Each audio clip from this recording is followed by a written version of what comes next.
All right, I hope everyone enjoyed that video. That's really well. Our next talk is going to be Mr. Charles Beans.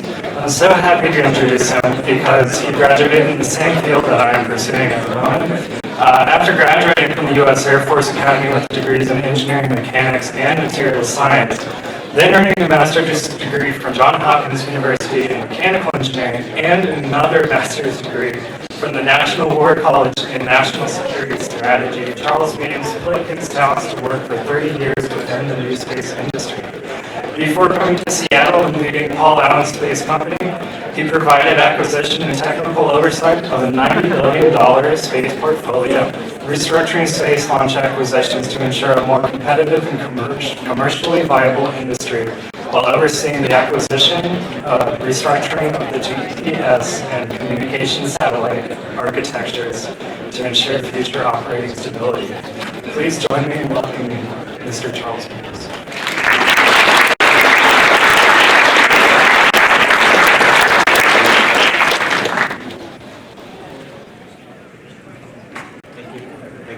I think I'm on. Good, I can walk around. Well, thank you very much for the introduction. And I just want to say good morning to everybody and welcome to Seattle, the 21st century hub of innovation. I think it's, I moved here coming up on 3 years ago. And the thing that has struck me the most about Seattle is the most surprising. I had no idea what an incredibly deep, entrepreneurial, innovative culture we have here in Seattle. I've just fallen in love with it. I mean, it's everything from tech, obviously, that people are familiar with, Microsoft and everybody else, retail. You know, I mean, obviously, Amazon's huge. But remember that if Nordstrom's came here, right? And Nordstrom's has reinvented retail and continues to do that as well. And so it's a fascinating music culture. And now, thing to, I don't know, I can sort of hear it and sort of not. I think I'll just stay here. So I wanted to take, first of all, it's an honor. I want to thank the Space Frontier Foundation for inviting me to speak. It's a real honor to be able to talk with the folks here today. It really, I'm sort of humbled. I mean, this is an amazing crowd, like Jeff said earlier, of entrepreneurs, just people really excited about the space business.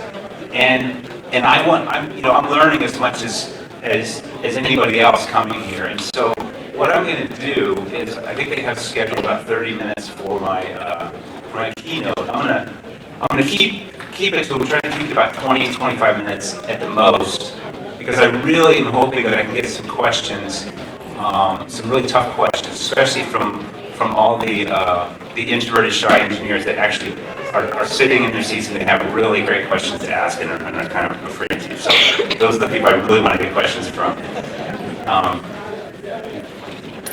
For a long time now, Paul and the whole Vulcan team has been taking on and addressing some of the toughest challenges of our time. What he calls the hardest problems: brain science, artificial intelligence, trying to invent smart cities of the future, and then recently infectious disease with the whole Ebola. And space access is another one of those really, really tough problems. And there's lots of folks. It's an exciting time now. There's lots of folks that are investing in it and doing all kinds of interesting approaches. We just saw the video of the Blue Origin's work, which is amazing and brilliant, and we as a nation are very proud of it.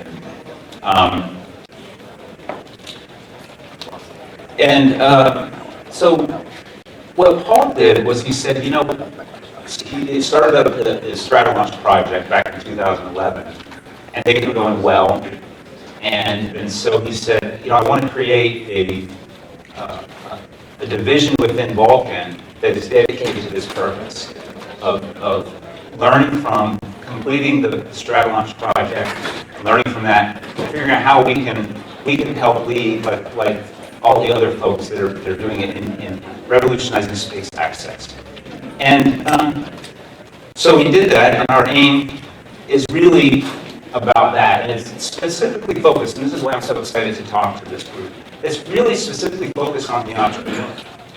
The whole point of announcements that will be coming shortly, of partnerships and all that, is at its core, it's all about enabling access to the entrepreneur.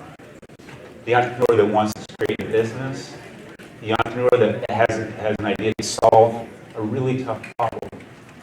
And I'll get into that a little bit more in a second, but there's a reason why we're focusing on the entrepreneur, and it's because of what I see, what Paul and I see as the sort of mega trend going on. As a lot of folks know, Vulcan's also an investment company. So we're invested in a lot of the companies here today. And you know, the investment community is its own kind of thing, and we talk a lot, and we trade notes, and one of the things I see going on is that what began with, it really kind of began before the X Prize, the Ansari X Prize, but the, you know, Bert and Paul winning the X Prize thing really added fuel to that fire, and the NewSpace movement really took off. I know it's been an exciting time. Lots of money, lots of people that made lots of money in the tech sector were interested in. They're still just highly creative individuals, and we're very interested in exploring and seeing what can be done in the space sector.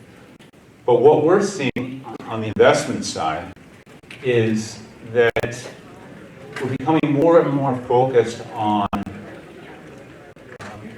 you know, I guess, a trend going from the kind of what I call is cool, which is a lot of these interesting, the early NewSpace stuff. Hey, let's try this, let's try that, to good business plans, sound investments, and the discipline associated with that. What it means is that the basic laws of economics that we learned in college, and we all had to take, you know, micro and macroeconomics, supply and demand, real business plans, real estimates of return on investment, all that kind of stuff is coming to the forefront, and it is a key piece of the decision making for going forward. Realizing that is what has helped us to shift our focus and emphasis in what we call this future we call NewSpace. That's just our name for what we believe is just going on. That is the trend. That's where everything's headed. And it is that the laws of economics that apply to everybody here in regular commerce are beginning to apply to low Earth orbit. And that's an exciting time. And so if we, along with everybody else that's involved in space access, are able to provide more convenient, i.e. not waiting so long to get on orbit for your payloads, especially the entrepreneur, the startup that wants to build the 3 or the 6U satellite, get it launched, and then to raise the confidence in investors to do a Series A or a seed round of investment. They can do that without having to wait 2 years, because for a ride, potentially. Because 2 years is critical. Keeping a team together, keeping the proverbial 2 men in the garage together for 2 years, because it's more than 2 people.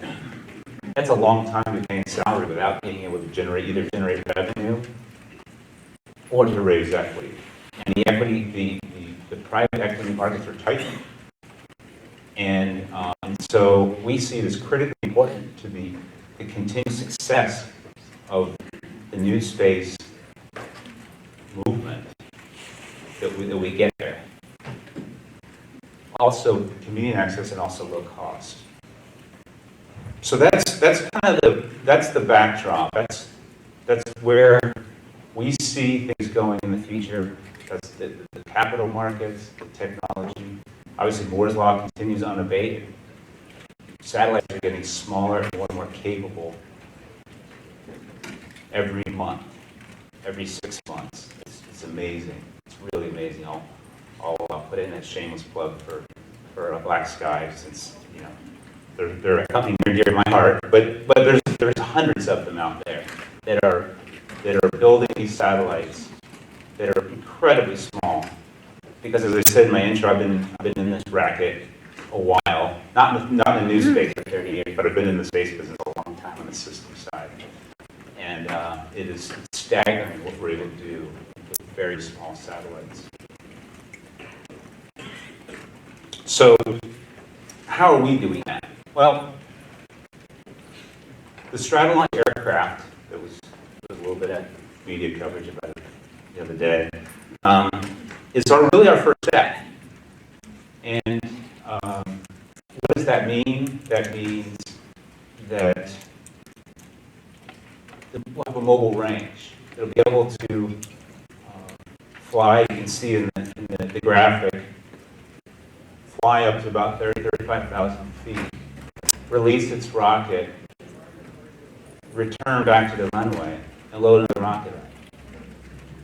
So we want to move toward airport-style operations. What a very large aircraft does, it allows us to serve not just a very small client base, but really everything from the tiniest of tiny satellites all the way up to medium class. And that's a really exciting opportunity. What that'll mean is that when we're operational, it'll mean that this weight that I talked about will be measured in weeks instead of years, especially for that entrepreneur. And that's important. Maybe it's the entrepreneur that wants to get their first satellite up. Maybe it's more of a venture type, or maybe it's they've done their Series A and they want to show, because a lot of these LEO constellations, it's about a network. They need to put up a partial constellation, a little bit more capable. So all those sort of classes of satellites are what we're aiming to serve. What does this really mean? It means that really kind of for the first time, the launch business will be dedicated and tailored to the customer. The customer won't have to figure out, how am I going to make this work? The idea is that they'll come and they'll say, this is what we need to get to orbit. And this is when we need it, and this is where we need it. And when we're fully operational, that's what we'll be able to offer. And it's all about the folks that want to solve problems, the entrepreneurs that want to solve problems and build great businesses, or they want to take on challenges, or whatever. We will soon, as I mentioned, we'll soon be announcing our initial wave of partners. And I thought I would take the opportunity for a second to kind of explain what I mean by a partnership. A partnership sometimes is used as a polite term, politically correct term or whatever, for a supplier or vendor. And that's not what we're talking about here. We're talking about partnerships that are more like domestic partnerships. They're more along the lines of, we're both in this together in some fashion, right? We will succeed or we'll fail together. Those are the kinds of partnerships we're seeking. Because of that, it's a little different than the conventional supplier thing. And so we're kind of inventing something new here, and we're sorting through the details of that. So there'll be lots of announcements coming in the very near future. But I wanted to kind of, and I'm happy to take questions about that, but I wanted to talk a little bit more about the customers. You know, the world is advancing quickly. As my tech friends remind me, you know, Moore's law continues. It's uncanny what we're going to be able to do, and everything, and the secondaries from that, machine learning, artificial intelligence, and the domain, the space domain is just another domain around which we'll be able to operate and do amazing things to make life better here on Earth. And we need to be ready for that. Again, to address a question I had gotten months ago about, you know, why start with the aircraft? We started with the aircraft because we built the biggest aircraft we could, because that gave us the most flexibility.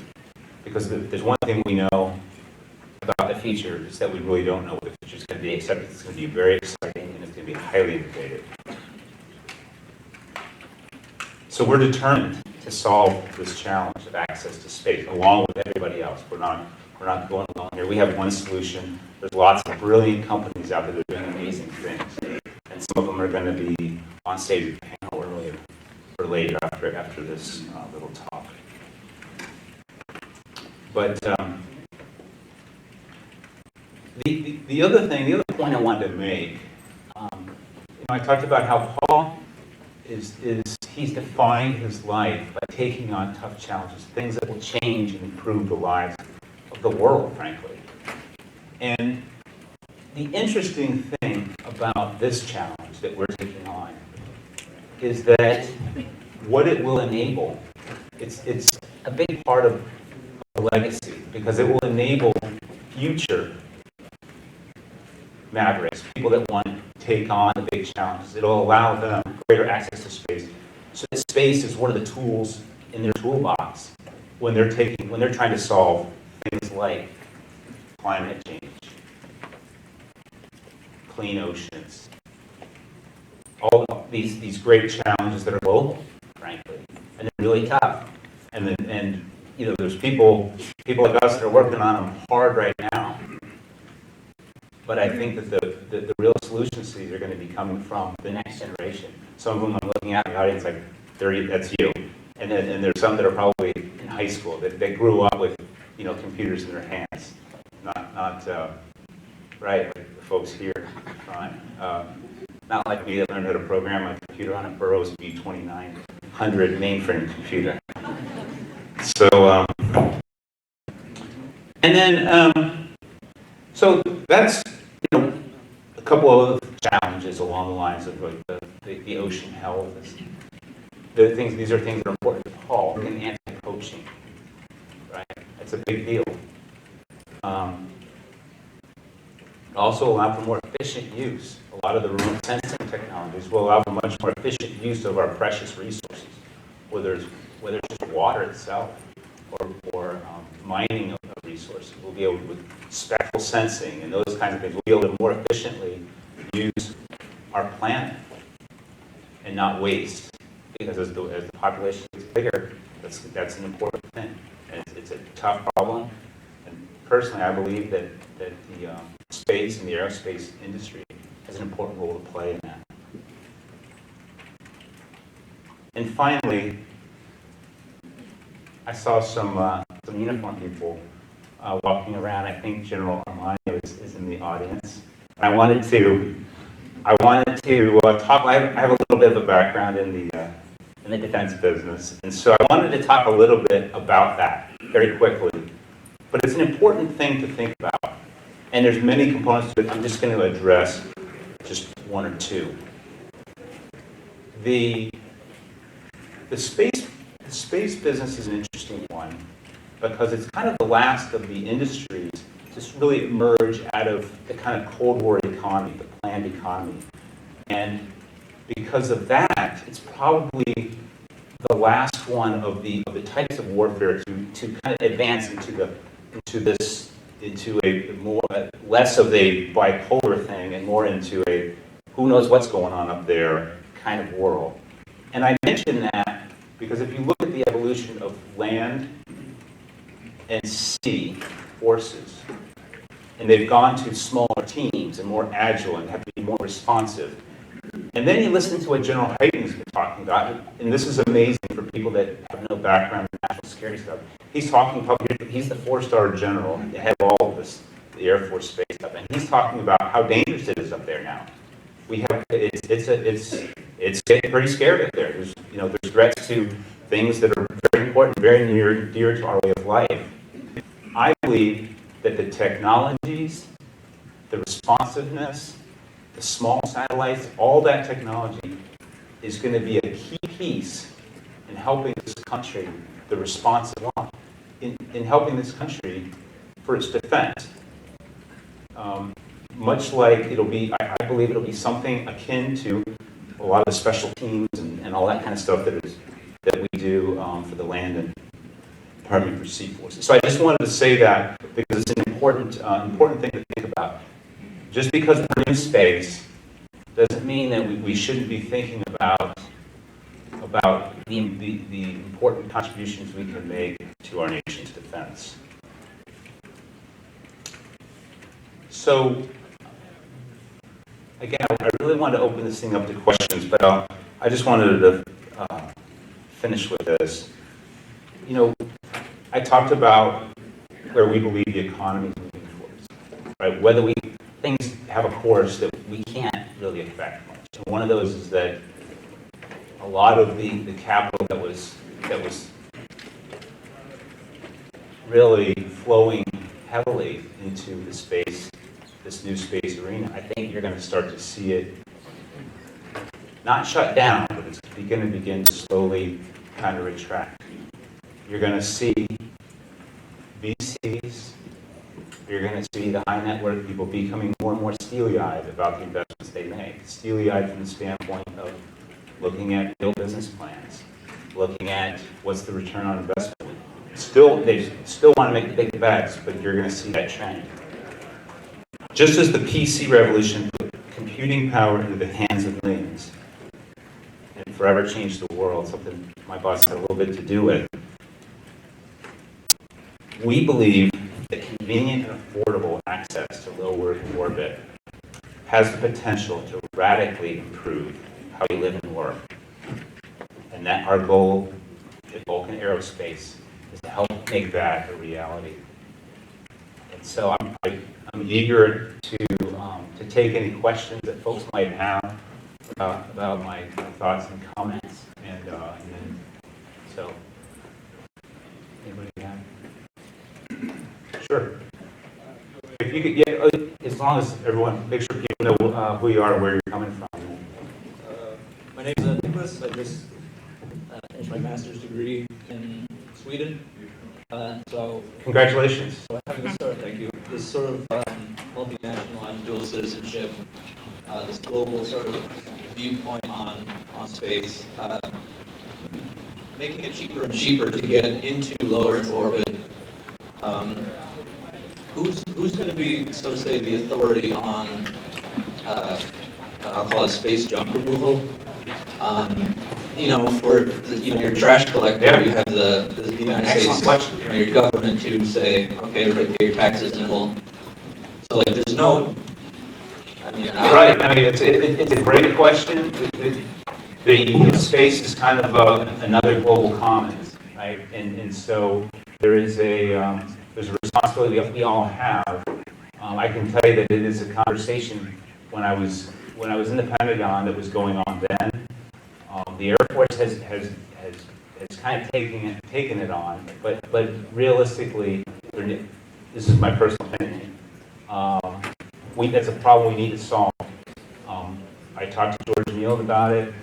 The Space Foundation has working groups on it that we participate in. They're very, very important, and I see it becoming incredibly important in LEO, because in the next 10 years, there are going to be literally thousands and thousands more satellites up there than are currently. And so it's an excellent question, and I can tell you I don't have an answer beyond that, but I think that I would suggest you get involved in those, and I'm happy to talk with you afterwards if you want to get involved in some of those work groups. It's very, very important. Thanks. Over here. I'm sorry. Doug Messier from ParabolicArt.com. Hi, Doug. Hey, I don't see you, though. I hear you, but I don't see you. over there. Oh, there you are. Great. You were at this conference last year That's right. in July in San Jose, and you said that you were expecting to make some announcements on rockets and what you're actually going to use on this airplane in the fall. And can you give us an update into when you might be able to make this announcement? Sure. In fact, that was what I was alluding to with the partnerships. We will be making announcements very, very soon. We were anticipating being able to make some announcements as a part of this conference, candidly. But we're still working through it. Again, when I talk about these partnerships, these are complex things. These are not just the classic sort of aerospace supplier-vendor kind of relationships. And so we're working through the details of those. And but it'll be it'll be coming soon. And it'll be multiple. And with small sats, do you think something this complex and this big with the, compete against the whole range of small sat launchers that are being developed? I do, and the reason why is because, remember, the aircraft it's just a single aircraft. So a flight, obviously, we would want to be smart about it. We would want to burn a bunch of fuel just to launch one picosat, right? But it really doesn't cost that much for a flight. Like a flight with the airplane it's 6 747 engines for a 1 hour and a half flight. What it does bring, though, an interesting sort of aspect to it is for these small sats and the small sat revolution. In one flight, we'd be able to put that satellite in precisely the orbit that you want to put it in at precisely the right time. And we'd be able to put many satellites in one inclination, in one plane. And if the customer, again, getting back to it, it'll be very tailored to the customer. We will be able to put multiple satellites into multiple different inclinations, all in a single launch. Thank you. Just wondering how many flights per week you think you might need to meet the $10,000 and $1,000 per kilogram launch costs? It's a good question. I can tell you that we're in the beginning. Our plan will be to we'll want to make sure safety is the most important thing, right? We want to make sure that our customers have the confidence that we'll be safe and reliable. Like everything else that we've done up to this point, it'll be a crawl, walk, run approach. In the beginning, we'll probably do one a month or maybe every other month, because we'll have it heavily instrumented. We'll want to make sure we're collecting lots of data and know exactly what's going on, what the performance is. As we work this out, there's no reason why we wouldn't be able to go to one a week. Another question? I'm here. Oh, hi. How are you? Great, thank you. Thanks a lot for great remarks, and I've been copiously taking notes. You alluded to something around smart cities. I'm pretty interested around that. And then how do you envision, given that the number of projects across the world that is investing from an infrastructure standpoint to IoT, to networking, to sensors and connecting basically your physical geography to a digital environment, what role does the space industry and your company is looking to play to ensure that you're not missing that other component which is going up? So I'd love to hear your comments. That is actually an incredibly brilliant question, because that is exactly the kind of thing that I see in the future. And Paul more significantly, Paul does as well, which is that the smart city challenge and that's another part of Vulcan, frankly, that's running that. So I'll kind of want to defer to them for the details. I know there's a lot going on with that, but I can tell you that from an aerospace perspective, there is a definite role. One of the things that in some of these talks I give that it always kind of takes people a step back. But if you really think about Uber, it's really a space application. It's actually a very clever use of the GPS signal, right, and the mapping and the business plan. That's the real genius. But without GPS, just that amazing business, that amazing company couldn't exist. Well, imagine, and that's just Uber. That's just building, and building a more efficient sort of, frankly, a traffic thing. Because this feature I see in that is just incredible. So imagine all the other kinds of applications of either passive or active sensing devices that could be in space that could make our lives even more efficient in cities, and in a networked environment. I'm not the smartest guy in the room, and I can't pretend to project all the things that could be done, but there's a lot of people in this audience that can. And I think with the standardization of networking protocols and all that kind of stuff, I think a lot of these things are just become more and more an app-like environment. And I think it's just going to be, it's one of these things where we haven't seen anything yet. Thank you. Stop. All right. So I'll stop. Thank you very much for your questions, and I look forward to coming.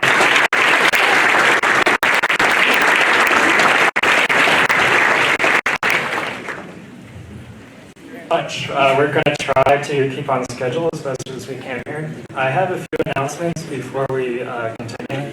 Someone